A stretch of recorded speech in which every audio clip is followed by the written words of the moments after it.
All right, today a new tough anti-bullying law has taken place in New Jersey after an 18-year-old college student took his own life last year. Tyler Clementi killed himself after two students heartlessly posted a web video of a sex encounter between Clementi and another young man. So starting today, public schools in the Garden State will be forced to combat bullying with extra resources in schools. Things like a bullying specialist in every school and extensive counseling sessions and follow-up paperwork for all of these events. Now, here is how one administrator has responded to this. Quote, "I think this has gone well overboard. Now we have to police the community 24 hours a day. Where are the people and the resources to do this?" And that raises some very interesting questions here as we all head back to school. Joined now by Dan McLaughlin, who is a former teacher, and Dr. Robyn Silverman, who is a child and teen development specialist. Welcome to both of you. Good to have you here this morning. So here's some of the things that are now law in New Jersey. You have to have an anti-bullying supervisor at each school. You have to have a safety team made up of principals, teachers, and students. You have to start an investigation within 24 hours and prove that you did that. And you have to report to the state capitol twice a year detailing in paper documentation every investigation that has happened in your school system. Dan, how would you handle this? Well, I have three issues with this law. The first one is teachers have enough responsibility. They need to teach math and science and all those things. The second problem I have is who's going to determine the definition of bullying. I can see a kindergartner shoving down one of his friends and getting a handcuff. This makes no sense. And third, and probably the most important, is how are they going to monitor the social media network when most of it's done off campus?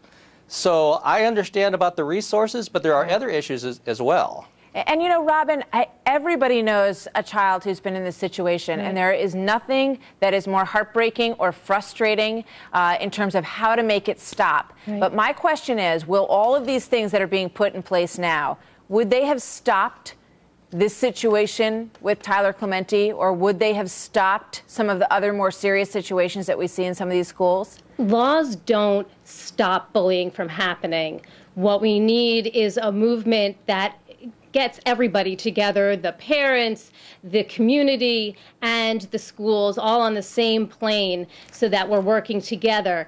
Laws are just the starting point. What we really need is everybody to be on the same page and bring that community piece in, because the schools on their own, the parents on their own, it's not enough. I mean, I can't help but feel that, you know, if there's something going on at school, somebody is going to know, either a friend or the teacher or the principal or the parent. It's very and if challenging. You're responsible and you get together and, you know, I mean, I'm not underestimating this, that some of these situations are so heartbreaking and so serious, and it culminates, of course, in the horrific tragedy that we saw happen at Rutgers University last year. But I just really wonder if this isn't a lot of, you know, CYA, if this isn't legal, Dan Sullivan. When you look at the situation, are schools trying to cover themselves? Well, we did this, this, and this. We filled out this paperwork, so don't blame us if something happened.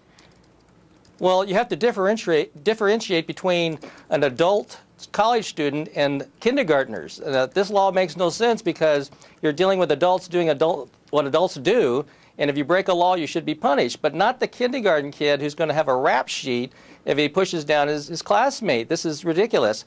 People don't have the time to take care of this. We're failing in our school systems. We have to get back to basics. This is a parenting issue. I would go along with this only in the way of educating parents. It's the parents' responsibility. The social media is done at home. Do we want the school system in our homes monitoring text, emails, and Facebook? No, we don't. Dan, you must have confronted a situation like this in all of your years of teaching. What do you think as a teacher is the most effective way to help that child? For one thing, teachers take care of this every day. They have behavior rules on the front of the classroom, and the first thing they do the first day of school is go over these points. So when you deal with it individually, that helps out because you're dealing with the parent and the child, and these things get solved every day, and it's been going on for years and years and years. This new law goes way too far, and it exposes what big government wants to do in the public education system. It's take control of the child, and it's the parent's responsibility.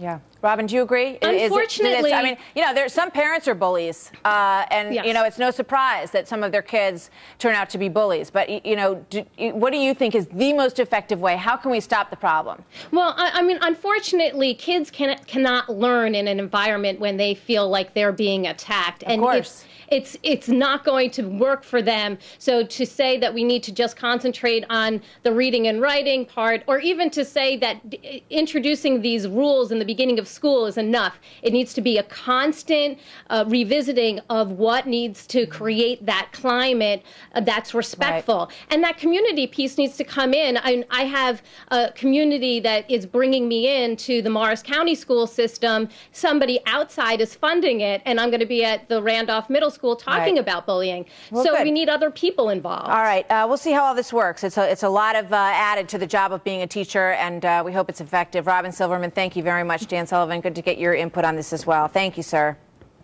Thank you.